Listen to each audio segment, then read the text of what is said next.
C'est la rentrée avec Voyage Antillais. Profitez de nos promos exclusives à 521 € vers la Guadeloupe et la Martinique. Oui, vous avez bien entendu, 521 € pour partir au mois d'octobre ou novembre vers la Guadeloupe et la Martinique. Et en plus, vous bénéficiez de 46 kg en soute et de toutes les facilités de paiement pour seulement 521 €. Nombre de places limitées, alors n'attendez plus et rendez-vous dans nos agences de Paris et de Saint-Denis ou sur notre site internet voyageantillais.com. 521 €, les vacances qui continuent avec Voyage Antillais. Voyage Antillais, le lac qui fait voyager. Guadeloupe, actualité. 2 mois après la défaite du parti présidentiel lors des législatives anticipées, Emmanuel Macron n'a toujours pas nommé de Premier ministre. Le président de la République va de consultation en consultation, mais n'a toujours pas pris de décision.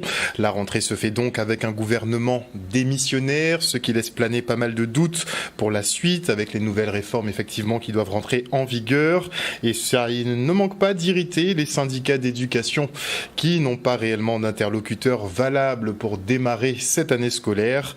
En attendant, les professeurs de Guadeloupe ont fait leur pré-rentrée ce matin, comme c'était le cas à Gourbert, où l'on se prépare à accueillir les enfants. L'occasion aussi de faire le point sur les nouveautés, comme l'arrivée d'enseignants ou la livraison d'équipements. Le reportage.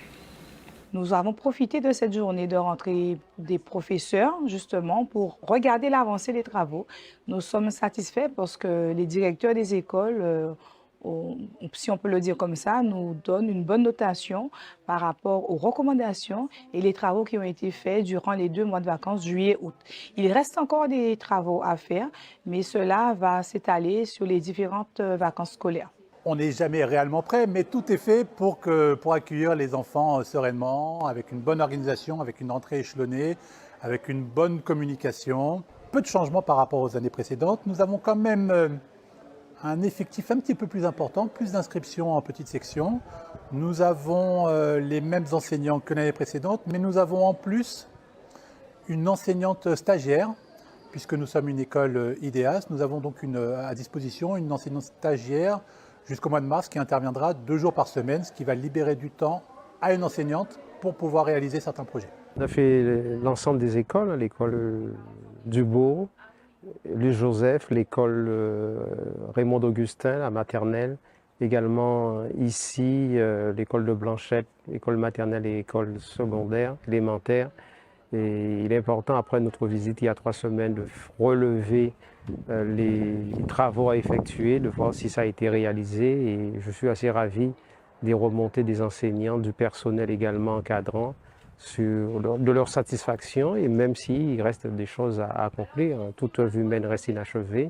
C'est le suivi tout au long de l'année, de mieux répondre aux doléances des enseignants et aussi de donner des moyens plus confortables aussi à notre personnel encadrant pour exercer leur mission, personnel de nettoyage, mais aussi ADSEM, pour mieux encadrer les enfants et pour les porter vers la réussite. C'est un ensemble, c'est un environnement, c'est un climat aussi de travail social, apaisé, c'est aussi des visites de terrain. Donc il est important aussi que chacun assume ses missions, se retrouve et qu'il puisse faire remonter leurs besoins en temps utile pour porter les solutions dans les délais convenables.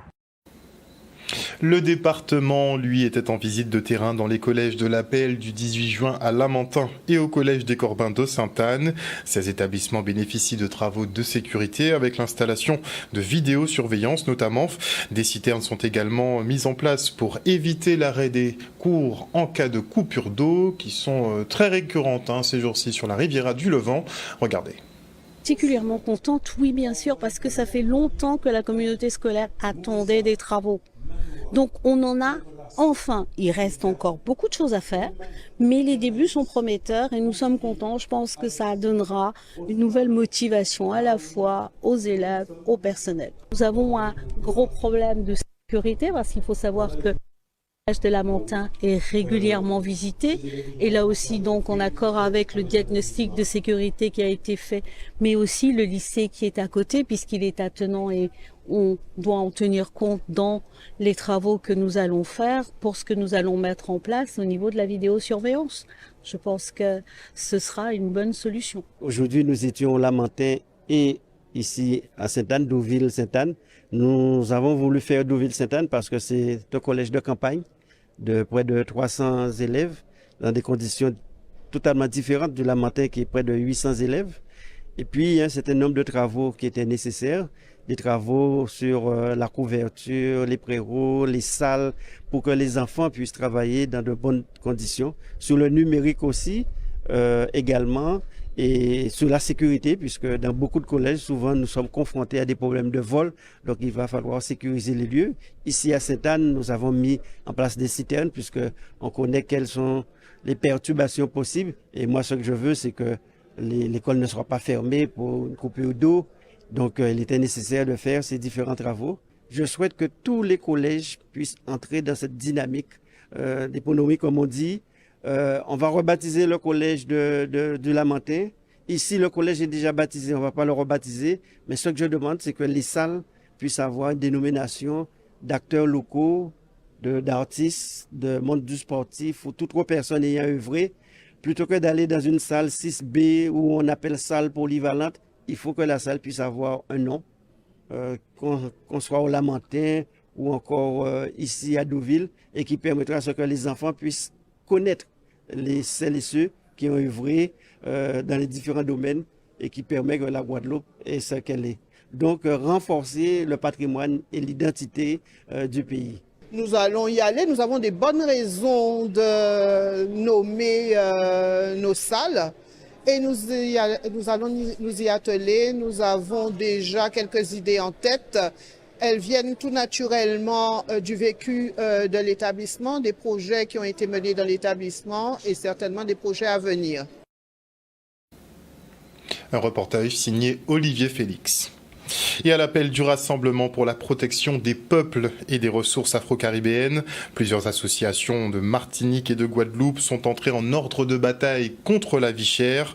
Hier, une centaine de militants s'est rendue au carrefour de Destrélan à Bémao pour dénoncer les tarifs pratiqués par la grande distribution. Le reste en images. Je suis un Guadeloupéen qui a des enfants, je suis un Guadeloupéen qui a faim. Je suis un Guadeloupéen qui se réveille tous les matins à 4h30, qui va travailler. Je ne vais pas dire que c'est un salaire de misère parce que je touche quand même quelque chose. Mais ce n'est pas suffisant, même lorsque c'est cumulé. Et pourtant, je ne suis pas quelqu'un d'extravagant. Je ne vais pas au restaurant, je fais rien en tout cas qui ne soit pas dans mes moyens. Et c'est compliqué. J'ai des enfants et ma femme travaille. Ma femme, elle a, entre guillemets, un bon salaire parce que à partir du moment que tu touches plus de 2000 €, tu es super bien payé. Et en fait, on se rend compte que on est vraiment du bétail. Le bétail, c'est quelque chose qu'on amène en troupeau et qu'on amène à l'abattoir. On fait ce qu'on en veut. Et je crois que n'importe quel être humain sensé, je ne parle même pas de révolte, de faire la guerre, mais déjà d'avoir un semblant de dignité. Et la dignité m'appelle à venir ici. Je là, c'est un jour pour nous payer ça. Prends conscience de ça nous qu'à vivre en dit dans pays par rapport à la vie chère. Faut que nous savons que nous qu'à souffrir par rapport à la vie chère. Et pire encore par rapport à l'alimentation, qui est l'élément essentiel de la vie d'un être humain. On ne peut pas vivre sans s'alimenter. On ne peut pas travailler sans s'alimenter. On ne peut pas étudier sans s'alimenter. Ce qui veut dire que ça touche tous les corps de métier et l'ensemble de la population. Personne n'est laissé à l'abri. On n'a pas le choix que de dire non aujourd'hui. Nous ne pouvons plus. Des familles sont asphyxiées, des familles souffrent, des enfants se nourrissent à demi, parce que le revenu, le coût de la vie chère par rapport au revenu en matière d'alimentation, c'est déjà près de 60% par mois. On fait des courses, on est content, oui, on a besoin de s'alimenter. On se dit, oh, j'ai fait 100 €, j'ai des courses. Quand on arrive chez soi et on commence à ranger, on dit, mais il y a un problème. Il y a un problème. Il faut prendre les terres agricoles, les remettre aux Guadeloupéens, que nous puissions planter et subvenir aux besoins guadeloupéens afin que les prix puissent baisser. Tant que nous n'avons pas fait ça, ces prix-là ne peuvent jamais baisser. Il n'est pas normal qu'en 2020, avant le Covid, une caisse de cuisse de poulet coûtait 9,90 € les 10 kilos. Aujourd'hui, tu vas au Leader Point, tu viens à Carrefour, d'accord, une caisse de cuisse de poulet, c'est 26 €. C'est pour te dire la marge ça a été multiplié par plus 2 plus 3. Avec 6 enfants, je ne sais même pas comment on fait. 2, c'est déjà pas mal, mais les familles nombreuses, je ne sais même pas comment elles font. Donc, s'il y a un moyen de dire stop, stop aux prix qui sont trop chers, stop pour pouvoir se nourrir, tout simplement, eh bien, on y va. On dit stop. Et la météo est à l'image du climat social avec un temps maussade et pour cause. Les ondes tropicales se succèdent sur l'arc antillais. À peine la numéro 37 passée que l'on doit déjà se préparer pour le 38e phénomène du genre. Les cumuls de pluie par contre sont importants un peu partout et la prudence reste donc de mise. On fait le point avec Météo France. La masse nuageuse principale associée à l'onde tropicale 37 a circulé cette nuit. Donc, comme on le voit ici sur l'image satellite. Et on a eu une grosse masse nuageuse qui a tangenté la Guadeloupe donc, par le nord et qui est allée en direction de Saint-Barth et de Saint-Martin, en donnant beaucoup d'impacts de foudre. Hein, c'est tous les petits points colorés que l'on voit. Et aussi des pluies, mais des pluies qui ont été moins fortes que ce qu'on attendait globalement sur cette première partie d'épisode. On voit bien que les plus grosses pluies donc, ont circulé au nord-est de l'arc antillais, au nord d'Antigua et au nord-est de Saint-Martin et Saint-Barth. On estime des cumuls à environ 100 mm dans cette zone, alors que sur les îles de Saint-Barth et Saint-Martin, on n'a eu qu'une dizaine de millimètres, et entre 10 et 20 mm également à peine sur la Guadeloupe. Alors comment ça va évoluer pour les prochaines heures ? Eh bien donc cette onde tropicale numéro 37 va poursuivre sa route vers l'ouest en étant toujours un petit peu désorganisée. Puis on voit déjà que sur l'Atlantique, l'air commence à être plus sec, avec des nuages moins nombreux et donc moins d'averses. Et donc pour le reste de la journée, aussi bien en Guadeloupe que les îles du Nord, on peut s'attendre à une reprise de l'activité orageuse. On va encore avoir des averses en cours de journée qui vont se manifester par endroits, mais beaucoup moins généralisées et moins fortes que ce qu'on a eu, comme par exemple au large des îles du Nord cette nuit. Et puis après, progressivement, la nuit prochaine, on va aller vers l'amélioration et retrouver un temps plus calme. Alors sur cette carte, on voit en rouge et en violet les zones d'air chaud et humide. Donc ici sur l'Atlantique, alors ici ça correspond à l'onde tropicale, la prochaine numéro 38. Et ça, c'est la l'onde tropicale 37 qui est en train de passer actuellement, avec le vent ici matérialisé en jaune. Et donc, lorsqu'on avance petit à petit au fil des heures, donc on voit que cette masse d'air humide se décale progressivement en Caraïbes. On retrouve un air plus sec ici sur l'arc antillais.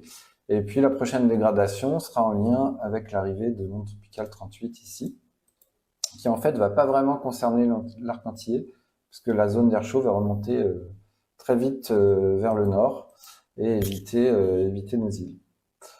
Par contre, on va avoir une baisse du vent en fin de semaine, donc sur le nord de l'arc antillais, qui va permettre à des nuages de bourgeonner, voire donner de l'orage, de fortes averses très localisées, donc qui peuvent donner des quantités de pluie importantes. 377 élèves guadeloupéens se sont envolés pour les Jeux paralympiques de Paris 2024.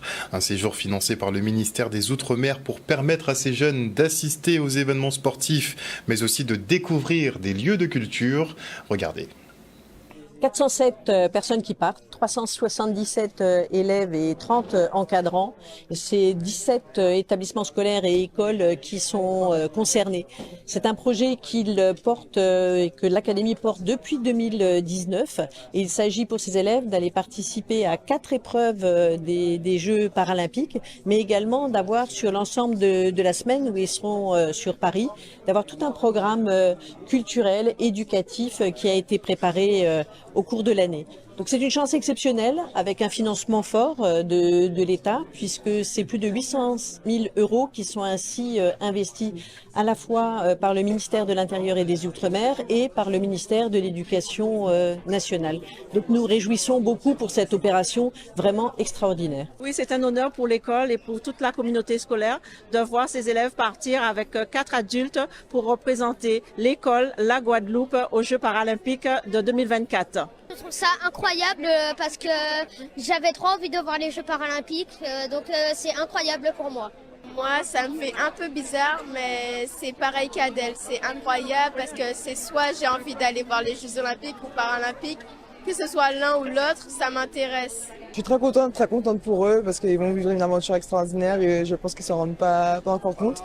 Et ouais, vraiment très contente. C'était pour nous important ici en Guadeloupe d'accompagner ce mouvement, d'ouvrir les Jeux au plus grand nombre et d'être parrain finalement de cette opération Ma classe aux Jeux avec un certain nombre de jeunes, un peu moins de 400 qui vont pouvoir aller sur Paris, assister à des épreuves paralympiques et vivre le rêve olympique grandeur nature. Comme on dit souvent, Guadeloupe terre de champions, donc je pense qu'il y a peut-être des petits sportifs et futurs champions olympiques qui se cachent dans ces classes. Donc oui, je pense que ça va peut-être créer des vocations, en tout cas je l'espère.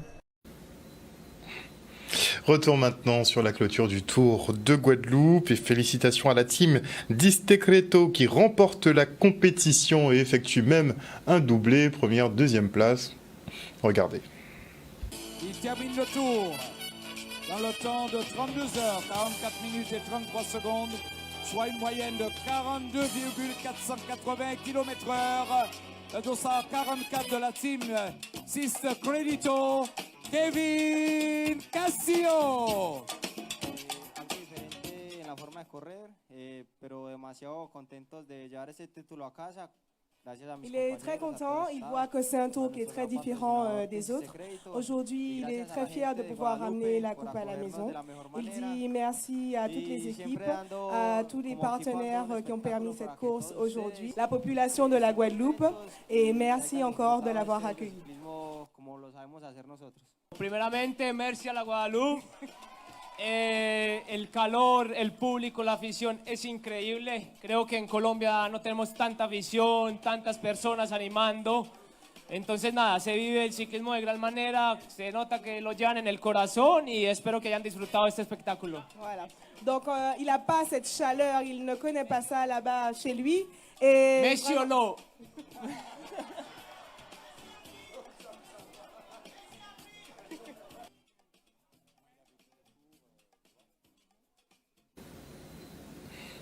Un reportage d'Olivier Moradel.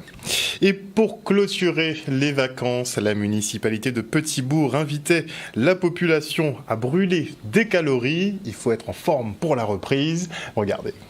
C'est une Zumba pour clôturer les vacances. Donc c'est une manifestation qui a été mise en place avec le service des sports et le service culturel. Donc il faut savoir aussi que nous, d'habitude, chaque année, la ville de Petit-Bourg organise Danse dans la ville, une manifestation en collaboration avec les associations culturelles de la ville, donc Roca, Danifit, Africaine, tout ça. Et cette année, bon, avec les contraintes qu'il y a eu par rapport à la fête, les quelques contraintes, on n'a pas pu faire Danse dans la ville, mais le maire a tenu à clôturer les vacances avec cette opération Zumba avec Danifit et Steve Segor qui sont là aujourd'hui.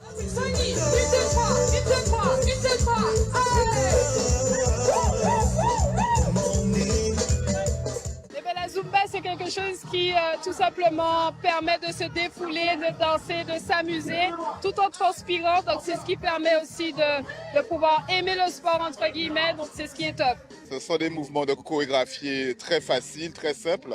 Et ça travaille le cardiovasculaire, donc on est là pour brûler des calories. À vue d'œil, je dirais qu'on a quand même une centaine de participants qui sont là quand même.